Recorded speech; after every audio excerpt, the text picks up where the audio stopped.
आरक्षण हा तसा सध्या बऱ्यापैकी चर्चेचा विषय आहे. आरक्षण हा शब्द ऐकला की प्रत्येकाला विविध गोष्टी आठवायला लागतात. जसे की शैक्षणिक प्रवेश, स्पर्धा परीक्षा, राजकारण, समाजकारण, नोकरी, सवलती, जात, समाज, धर्म, विषमता या त्यातल्या काही गोष्टी. ऐतिहासिक काळात विशिष्ट समाजांना धर्म शिक्षणाचा अधिकार नाकारण्यापासून ते सध्या आरक्षणामुळे निर्माण झालेल्या विविध पद्धती जसे की कोटा पद्धती तसेच त्या कोटा पद्धतीतून उद्भवलेली एक नवीन विषमता सर्वांनी अनुभवलेली आहे. आपण अमुक समाजाचे असाल तर फी माफ, त्या समाजाचे आपण नसाल तर आपल्याला अधिक फी. ही आरक्षणावर आधारित विषमता सर्वांनीच जवळून अनुभवलेली आहे. अर्थात या सर्वाचे मूळ सध्या तरी एकच दिसते, ते म्हणजे आरक्षण.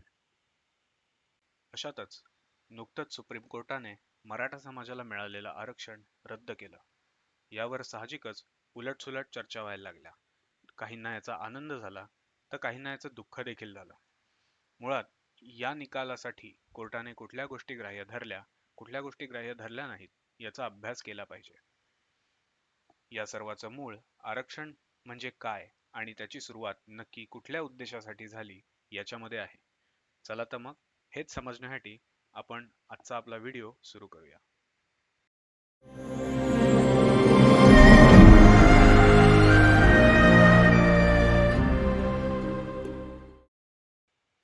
आरक्षण हा एक असा सरकारी कार्यक्रम आहे ज्याचा उद्देश सामाजिक दृष्ट्या मागास असलेल्या समाजांना मुख्य प्रवाहात आणणे आणि त्यांना राजकीय नेतृत्व मिळवून देणे हा आहे.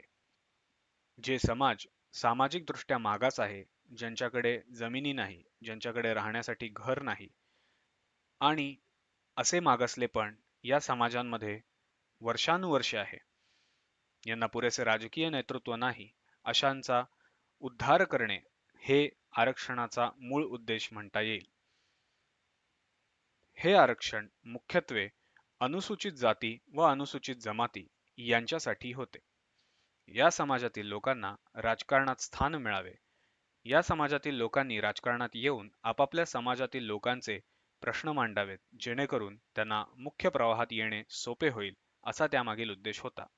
यासोबतच या समाजांना शैक्षणिक क्षेत्रात सवलतीची तरतूद होती व सरकारी नोकरीत ठराविक जागा यांच्यासाठी राखीव असाव्यात अशी तरतूद 1950 साली करण्यात आलेली होती. 1950 साली ठरवल्याप्रमाणे अनुसूचित जातींसाठी सुमारे 15% व अनुसूचित जमातींसाठी सुमारे 7.5% जागा या राखीव करण्यात आल्या. 1979 साली आलेल्या मंडल कमिशनने ओबीसी नामक अजून एका नवीन कोट्याची तरतूद केली, ज्यांना 27% आरक्षण देण्याचे सुचवण्यात आले. यामध्ये अशा सर्व समाजांचा समावेश होता जे अनुसूचित जाती व जमातीं एवढे सामाजिक दृष्ट्या मागास नव्हते, तरीही त्यांचा आर्थिक व सामाजिक दृष्ट्या मागासलेपणा हा उच्चवर्णीय म्हणवणाऱ्या समाजापेक्षा अधिक होता. अशा सर्व जनजातींचा समावेश ओबीसी या नवीन गटात करून त्यांना 27% आरक्षण हे 1990 पासून लागू करण्यात आले. असे पूर्वीचे अनुसूचित जाती व जमातींचे असलेले आरक्षण आणि नव्याने ओबीसी समाजासाठी असलेले आरक्षण याची एकूण आरक्षणाची टक्केवारी ही 1990 साली 49.5 इतकी झाली. यामध्येच नुकतीच नव्याने आर्थिकदृष्ट्या मागास म्हणून EWS या कॅटेगरीची तरतूद केंद्र सरकारने केली. यामध्ये खुल्या प्रवर्गातील आर्थिकदृष्ट्या मागास असलेल्यांचा समावेश करण्यात आला. त्यानुसार सद्यस्थितीत आरक्षणाची टक्केवारी पाहता केंद्रीय स्तरावर ती 59.5% अशी आहे. यात एसटीचे 7.5% आरक्षण, शेड्यूल कास्ट किंवा अनुसूचित जातींचे 15% आरक्षण, ओबीसी या गटाचे 27% आरक्षण व आर्थिकदृष्ट्या मागास वर्ग किंवा इकॉनॉमिकल वीकर सेक्शन याचे 10% आरक्षण असे एकूण 59.5% इतके आरक्षण सद्यस्थितीत लागू आहे. 59.5% एवढ्या प्रमाणात आरक्षण लागू असताना देखील केंद्र सरकारने मराठा आरक्षण का नाकारले याची काही कारणं पुढील प्रमाणे देता येतील. सर्वात पहिलं कारण म्हणजे न्यायालयाने गायकवाड कमिशनचा अहवाल नाकारला. या कमिशनने जो अहवाल दिला होता त्यामध्ये ज्या काही तरतुदी करण्यात आल्या होत्या किंवा यांच्या तरतुदी ज्या कुठल्या म्हणण्याच्या आधारावर होत्या ते सर्व कोर्टाने नाकारले. मराठा समाज हा सामाजिक व आर्थिकदृष्ट्या मागास नाही असे कोर्टाचे मत आहे. राज्य सरकारला ओबीसी किंवा कुठल्याही गटात नव्याने एखादी जात किंवा जमात समाविष्ट करण्याचा अधिकार नाही. तो अधिकार केवळ केंद्र सरकारला आहे असेही न्यायालयाने नमूद केले. 50% च्या वरती एखादं आरक्षण लागू करायचे असेल तर त्याचे सर्वाधिकार हे केंद्र सरकारला असून राज्य सरकारला तो अधिकार नाही. मराठा समाजाचे नक्की प्रश्न काय हे देखील पाहणे गरजेचे आहे. एक महत्त्वाचा प्रश्न येतो तो म्हणजे अवाजवी फी. मराठा समाजातील एखादा व्यक्ती जेव्हा खुल्या प्रवर्गातनं नवीन शैक्षणिक वर्षासाठी प्रवेश घेतो तेव्हा त्याला फी संदर्भात विषमतेचा सामना करावा लागतो. उदाहरण द्यायचे झाल्यास अभियांत्रिकी प्रवेशाला मराठा समाजातील व्यक्तीला संपूर्ण फी द्यावी लागते, जी साधारण 50,000 ते 80,000 याच्या दरम्यान असते. हेच जर इतर प्रवर्गांचा विचार केला गेला तर ओबीसी गटाला हीच फी अंदाजे 25 ते 30,000 इतकी पडते. म्हणजेच त्यात सुमारे 40 ते 60% सवलत मिळते. अनुसूचित जाती व जमातींचा विचार केला तर त्यांना ही फी 5,000 ते 9,000 रुपये इतकी कमी आहे. म्हणजेच एकूण फीच्या केवळ 5 ते 10% एवढ्या प्रमाणात या संपूर्ण समाजातील विद्यार्थ्यांना फी भरावी लागते. दुसरा प्रश्न येतो सरकारी नोकरी व शैक्षणिक प्रवेशासाठी अपुऱ्या जागा. जेव्हा कधी नवीन सरकारी नोकरीसाठी जाहिरात निघते तेव्हा त्यात विविध आरक्षणांमुळे खुल्या प्रवर्गासाठी एकूण जागा कमी असतात, ज्यामध्ये बऱ्याच प्रमाणात स्पर्धा असल्यामुळे एकूण मराठा समाजासाठी मिळणाऱ्या जागा या फारच नगण्य ठरतात. त्याचप्रमाणे शैक्षणिक प्रवेशासाठीही ही गोष्ट लागू होते. तिसरी महत्त्वाची गोष्ट म्हणजे प्रावीण्य असलेल्या व्यक्तीचे डावलले जाणे. आरक्षणामुळे बऱ्याच वेळेस असे आढळून येते की उदाहरण द्यायचे झाल्यास 100 पैकी 90 मार्क मिळवलेला एखादा व्यक्ती जो खुल्या प्रवर्गातील असेल तो नाकारला जातो.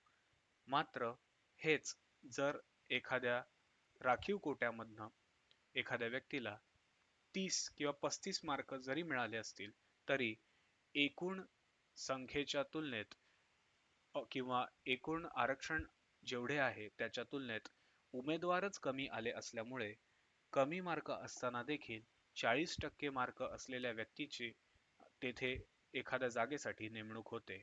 मात्र 90% मार्क मिळवूनही केवळ खुल्या प्रवर्गातून स्पर्धा परीक्षा दिली असल्या कारणाने त्या व्यक्तीची निवड केली जात नाही.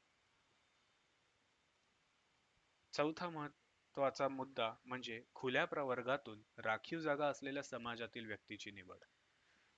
हा फारसा दिसत नसला तरी एक महत्त्वाचा मुद्दा आहे. उदाहरण द्यायचं झाल्यास खुल्या प्रवर्गात खूप मोठ्या प्रमाणात स्पर्धा असते. जर एखाद्या राखीव जागा असलेल्या समाजातील व्यक्तीने जर चांगले गुण मिळवले, उदाहरणार्थ जर कोटाचा विचार करण्यात आला तर 85% किंवा त्याहून अधिक गुण हे खुल्या प्रवर्गात कट ऑफ म्हणून ग्राह्य धरले गेले असतील आणि राखीव गटामध्ये तेच गुण 50% असतील, मात्र राखीव गटातील एखाद्या व्यक्तीने 85 किंवा 90 गुण आणले असतील जे खुल्या प्रवर्गातील कट ऑफच्याही वरती आहेत, तर अशाची निवड ही ओबीसी किंवा अनुसूचित जाती किंवा अनुसूचित जमाती या त्यांच्या राखीव गटातून न करता ती खुल्या प्रवर्गातून नियमानुसार केली जाते. त्यामुळे वेगळा राखीव गट असून देखील येथे त्या राखीव गटातील व्यक्ती हा खुल्या प्रवर्गातून निवडला जातो, ज्यामुळे खुल्या प्रवर्गापुरत्या मर्यादित असलेल्या समाजांमधील उमेदवार हे संख्येने कमी होतात. मात्र या सर्व निकष या सर्व बाबी किंवा या सर्व समस्यांचा विचार करता या समस्या नुसत्याच मराठा समाजाच्या नाहीत, तर हे सर्व प्रश्न मराठा समाजाप्रमाणेच खुल्या प्रवर्गातील सर्वच समाजांचे आहेत. त्यामुळे खरं तर या स्लाइडचं वरचं जे टायटल आहे ते इथं बदलायची गरज आहे. तर हेच प्रश्न खुल्या प्रवर्गाचे असल्यामुळे येथे केवळ मराठा समाज इतकाच विचार करता येईल का? ही थोडी एक विचार करण्यासारखी गोष्ट आहे. तर आता या सर्व प्रश्नांवर उपाय काय? त्या उपायांची चर्चा करण्यापूर्वी एक महत्त्वाची टीप इथं द्यावीशी वाटते, ती म्हणजे समान नागरी कायदा आणि आरक्षण यांचा काहीही संबंध नाही. बऱ्याच वेळेस आपल्याला विविध सोशल नेटवर्क्सवर जसे की फेसबुक, ट्विटर येथे अनेक ठिकाणी अनेक लोक अशी कमेंट करताना किंवा अशी टिप्पणी करताना आढळतात, की एक वेळ आरक्षण देता येत नसेल तर नका देऊ, पण समान नागरी कायदा लागू करा. म्हणजे सर्वांना समान न्याय होईल. मुळामध्ये समान नागरी कायदा हा नागरी कायदा आहे. त्याचा आरक्षणाशी दूर दूर संबंध नाही. आरक्षण हा एक सरकारी कार्यक्रम आहे. तो आणि समान नागरी कायदा या पूर्णतः वेगळ्या गोष्टी आहेत. त्यामुळे त्यांना आपापसात मिसळून कृपया करून स्वतःची गफलत करू नये. आपल्या मूळ मुद्द्याकडे येऊया. ते म्हणजे आता जे काही प्रश्न आहेत त्या सर्व प्रश्नांवर उपाय काय? तर इथं मी 4 उपायांचा आपण इथे मी लिहिलेले आहेत, तर त्यांचा आपण एक विचार करू शकतो. पहिला, नोकरीतील आरक्षण रद्द करणे. हा उपाय ठरू शकतो का? नोकरीतील आरक्षण खरं तर उशिरा लागू झालं. त्यापूर्वी नोकरीतील आरक्षण हा प्रकार नव्हता. मात्र येथे मूळ खदखद खुल्या समाजातील लोकांमध्ये यासाठी असते, की नोकरीत आरक्षण असल्या कारणामुळे बऱ्याच वेळेस लायक उमेदवार डावलले जातात आणि कमी लायक उमेदवार निवडून येतात, असा एक आरोप असतो. हा आरोप जर मान्य करायचा ठरला किंवा खरा आहे असं मानायचं ठरलं, तर यासाठी नोकरीतील आरक्षण रद्द करणे हा एक पर्याय आहे. मात्र केंद्र सरकार तो करेल का? मतदानाच्या वेळेस त्याचा त्यांना तोटा होईल. त्यामुळे अशा तोटा होईल अशी एखादी गोष्ट कुठलेही केंद्र सरकार, मग ते कुठल्याही पक्षाचे असेल, ते केंद्र सरकार असा निर्णय घेईल का? यावर विचार करण्याची वेळ आहे. माझं मत विचारात घेतलं तर असा निर्णय घेणं हे केंद्र सरकार करेल असं मला तरी वाटत नाही. दुसरा उपाय, आर्थिक निकषांवर आरक्षण. हा उपाय शक्य आहे, मात्र हेही केंद्र सरकार करेल का? हा एक प्रश्नच आहे. कारण आर्थिक निकषांवर आरक्षण द्यायचं तर त्यासाठी एक संपूर्ण नवी सिस्टीम अस्तित्वात आणावी लागेल, जे अतिशय खर्चिक काम आहे. मुळात सद्यस्थितीत creamy layer, non creamy layer या बेसिसवर विविध आर्थिक निकषांवर आरक्षण ओबीसी समाजासाठी ऑलरेडी लागू आहे. मात्र ते आरक्षण योग्य ठिकाणी योग्य व्यक्तींना मिळतं का? नॉन क्रीमी लेअर सर्टिफिकेट मिळवणं हे उच्च उत्पन्न असून देखील अनेक लोक करतात. मग अशा वेळी आर्थिक निकषांवर आरक्षण किती प्रमाणात सफल होईल हा एक वेगळाच प्रश्न आहे. तिसरा इथं उपाय आहे तो म्हणजे आरक्षण सरसकट रद्द करणं. हा उपाय फार छान आहे, पण हा होईल याची बिलकुल खात्री नाही. कुठलंही सरकार आलं तरी हा निर्णय होणे नाही. चौथा उपाय, केंद्र सरकारने आरक्षणाची टक्केवारी बदलणे. केंद्र सरकार आरक्षणाची टक्केवारी नक्की बदलेल का? हा एक खूप मोठा प्रश्न आहे.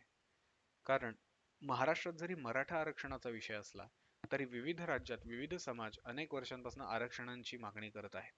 जसे की गुजरातमध्ये पटेल समाज आरक्षणाची मागणी करत आहे. हरियाणाकडे जाट समाज आरक्षणाची मागणी करत आहे. असे विविध समाज विविध राज्यांमध्ये आरक्षणाच्या मागण्या करत असल्यामुळे केंद्र सरकारने जर आरक्षणाची टक्केवारी वगळली तर विविध राज्यांमध्ये याचे तीव्र पडसाद उमटतील आणि त्याच्याने नवनव्या आरक्षणाच्या मागण्या नव्याने पुढे येतील, जे केंद्र सरकारसाठी एक धोक्याची घंटा ठरेल आणि त्यामुळे सर्व देशभरात कदाचित काहीतरी अराजक होण्याचा संभव आहे. त्यामुळे असा निर्णय सरकार घेईल याची शक्यता कमीच आहे. त्यातल्या त्यात माझ्या मते तरी यातील पहिला उपाय हा योग्य असला तरी सरकार घेणार नाही. दुसरा उपाय सरकारला करणं शक्य आहे, मात्र तो करणं खर्चिक आहे. तिसरा आणि चौथा शक्यतो उपाय केला जाणार नाही असं माझं तरी मत आहे. आपण कमेंट सेक्शनमध्ये जरूर सांगा की आपल्याला या उपायांबद्दल काय वाटतं. या उपायांव्यतिरिक्त आपल्याकडे कुठला अजून एखादा उपाय आहे का ज्याच्यामुळे हे जे प्रश्न आहेत ते सुटतील. कृपया कमेंट सेक्शनमध्ये आपलं मत जरूर कळवा. धन्यवाद. अशा पद्धतीने आपण आपला हा आज पहिला व्हिडिओ इथंच समाप्त करत आहोत. धन्यवाद. जय हिंद. जय महाराष्ट्र.